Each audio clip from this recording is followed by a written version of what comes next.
Here we are at the lobby job with Daniel Harrison discussing April 12th, restrictions being lifted and all of the things that are about to change in a week and a half. Young people seems to be a big topic in the news at the moment, doesn't it, Daniel?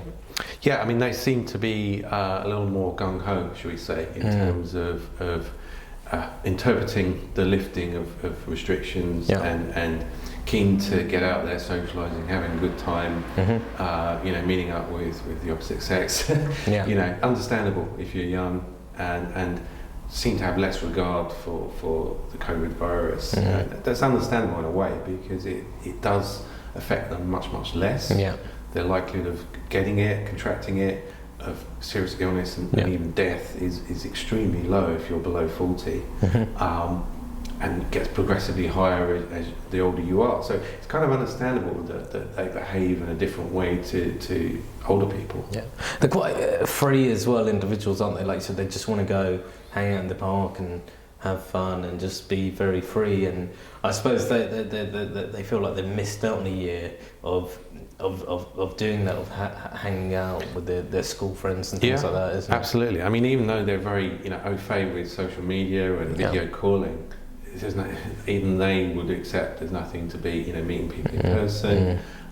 There's only so much of that they can sort of, I suppose you say physically do, but it's not physically, it's virtual, isn't it? There's so much of that virtual sort of medium that they can handle, because they're used to sort of seeing each other on site in school, aren't they? Yeah, a lot of them are missed out on school or university, and it's all done virtually now, and they must really be suffering in terms of their mental health and their socialising. So, as I said, it's understandable that they're sort of jumping the gun with these restrictions, and we saw the scenes in Nottingham, Bristol, other cities where they're flouting the rules blatantly, going to parks, drinking, having a good time, and having issues with police, aren't they? And they're very sort of against the restrictions, which have severely impacted their life, their prospects, looking ahead, their jobs, their career prospects, but also the here and now of enjoying their life, as you say, the freedom. They seem to have like a no fear element, and is that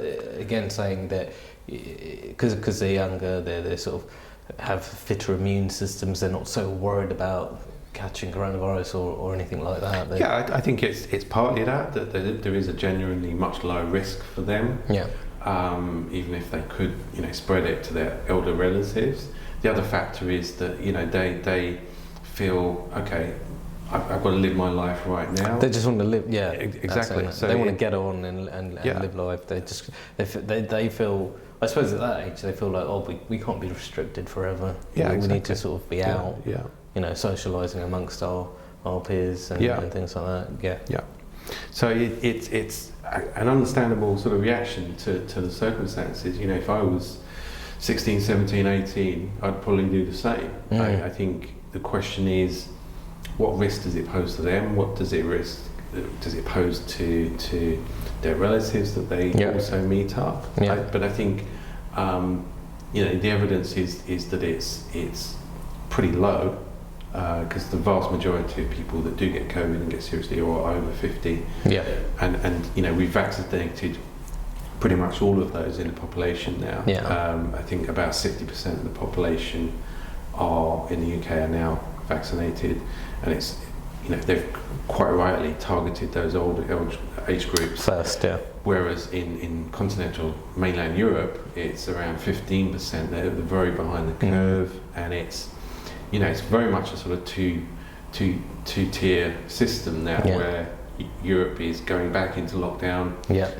France in particular, Italy over the bank holiday, whereas the UK prospects are looking a lot brighter. The April 12th is going to be a major turning point in terms of what we can do, and then I think it's in May there's another level, and then at June 21st all restrictions are lifted. So people are seeing it's well within sight, it's just a couple of months away, and so-called normal life, or the new normal, will come back, and we can resume our normal lives to some extent, and the economy can hopefully recover somewhat.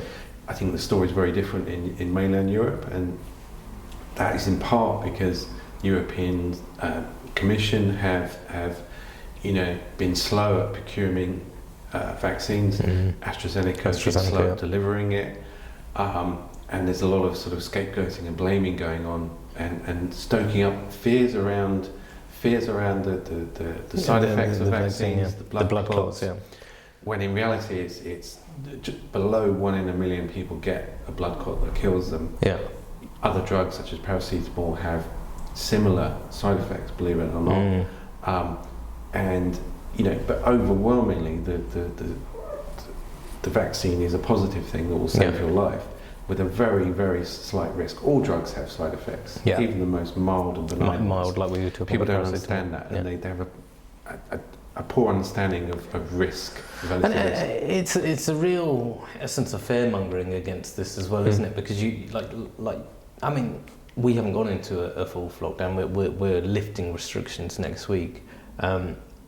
I almost feel that France, Italy didn't need that full lockdown, and they could have just gone into it the same, especially because probably more so than our weather at the moment. Theirs is probably slightly warmer, especially Italy, because of the Mediterranean climate. So whereas, I mean, it is still a little bit cold here. It's not, I mean, it is spring now, but it's not exactly like 25 degrees. It's probably warmer there, and they're sort of restricting, the vaccine and things like that, whereas they could have probably been a little bit further than the UK, but they've chosen to sort of stay in that sort of regimen, that decline, and now they're sort of suffering for it. I mean, a full lockdown here, I just don't think it could it could work. I mean, like you said, economic growth wise in the UK will probably be doing a lot better by December. Once obviously June 21st comes into play, and non-essential retail's open, pubs are open, the economy's starting to boom, people are going back into offices and things like that. Whereas I feel like they're sort of stopping people from doing that, stopping the economy from getting back on its feet. Whereas here, fingers crossed, hopefully we are sort of going down that road. Yeah, and you're right about the difference in weather. And typically British, we bring weather into the equation, but it's you're right that if mainland continental Europe had been able to roll out the vaccine quicker, combined with the warmer weather, they could have avoided this further lockdown. And I feel desperately sorry for those people and the businesses and the economy in those countries. It's really going to hurt. Even in the UK, the pips are starting to squeak on every person's business, personal finances. If you're paying a rent or mortgage, whatever it might be, everyone's struggling in their own way. And it's thank God we've been very successful at rolling out the vaccine, and the end is in sight for us. And it's been over a year now where we've had lockdowns on and off of some sort, or restrictions of some sort. No, exactly. And everyone's just about had enough and coming to the end of their tether financially, but emotionally. And this is why young people are sort of champing at the bit, ready to go out, have the normal freedoms that they had, and get back to normal. And I don't blame them, frankly. I think, yes, it is irresponsible, and we should say that, but at the same time, it's understandable. That I'm not condoning it. We understand the reasons behind it. It's justified in a way, isn't it? And there is an element of sort of generational injustice here, because the virus overwhelmingly affects the over 50s. This sort of blunt instrument of locking down the whole economy, restricting everyone's freedoms, is unfair on the young.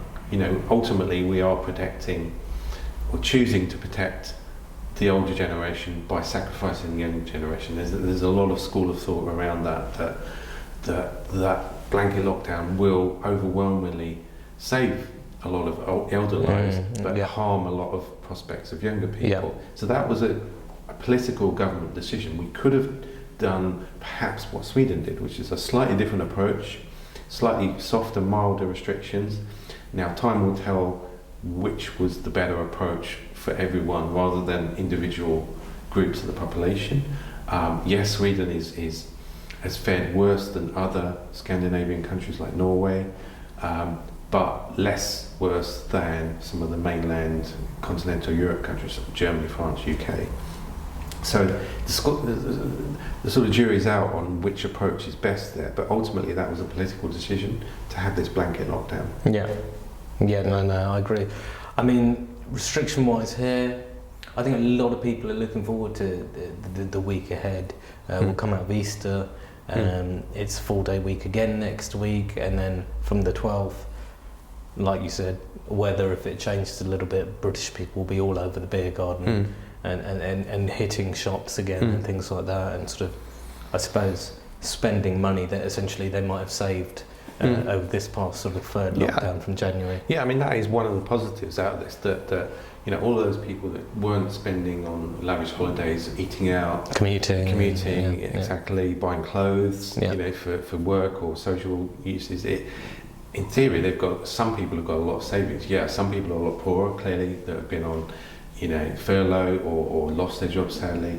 But a lot of people will be better off, and in theory, that will give the economy a boost if people start spending a lot more and trying to gain ground on, you know, they might, instead of have 3 holidays last year, they might, you know, have one really big expensive holiday this year, and or splash out on a new car or clothes or house. Or you know, this is one of the strange quirks of the lockdown. Is the housing market is booming. I mean, it's in part because of the stamp duty holiday, but it's also people are reassessing where they want to live because of working from home. Get out, a bit more space, like we were discussing. You know, one of the most searched things now is a house with a garden, because they want that personal space, room, you know. Whether that continues after lockdown and we resume normal business operations remains to be seen. But, you know, in theory, all of these sort of economic impacts will drive the economy and boost it and get it back on track. Absolutely, yeah. I mean, like we said, I'm quite looking forward to. I know we discussed the young people are out there sort of now, sort of feeling quite liberated and going to parks and stuff like that. But when restrictions have opened and it's actually sort of, you know, you're following protocol and rules sensibly, but going to a pub, you know, with a beer garden and distance and things like that, I think that is going to be good. And I think, you know, not just the young people, I think the older people are looking forward to that as well, because I think, like you said, they've been waiting to sort of get out and meet up with colleagues or friends and sort of go out and eat and experience that sort of way of life again. Yeah, absolutely. And I think also people will start to sort of reassess what's important in their life in terms of, you know, their activities, what, you know, whether it's eating out, meeting family, socialising, also the value of work. I think a lot of people have realised, okay, this is, you know, work isn't just about earning an income to pay the bills. It is a social thing. It gives you a sense of purpose, a sense of worth, self-esteem. A lot of that is missing when you're working from home. You've got like saying that, like, you've got a sense of direction, haven't you? You might be in sort of work, and that gives you sort of that reassurance, that value, that sort of worth. Whereas sort of sitting at home, like you said, in your pajamas, you know, on your laptop and stuff like that. There is sort of, the novelty can wear off. There's only so much that becomes sort of fun for. Whereas you begin to sort of then dematerialise and go, hold on, mate, you know, doing this every day, it doesn't sort of feel healthy or doesn't feel right. Absolutely. And when the restrictions do fully lift, you know, all of those freedoms coming back, I think people are going to really start to value them. Just the ability to go out, go to a restaurant, meet people, hug people, you know, or even, you know, just socialise and, you know, play sports, team sports. And all of those things we took for granted before, they'll think, oh wow, I can actually do that again. And, you know, I think society and the economy will be slightly different when we come back, and there'll be a slightly different perception of what's important, what's not important. So maybe that's one of the sort of silver linings and positives out of this. That, you know, they've even talked about it being the roaring 20s, like 1920s.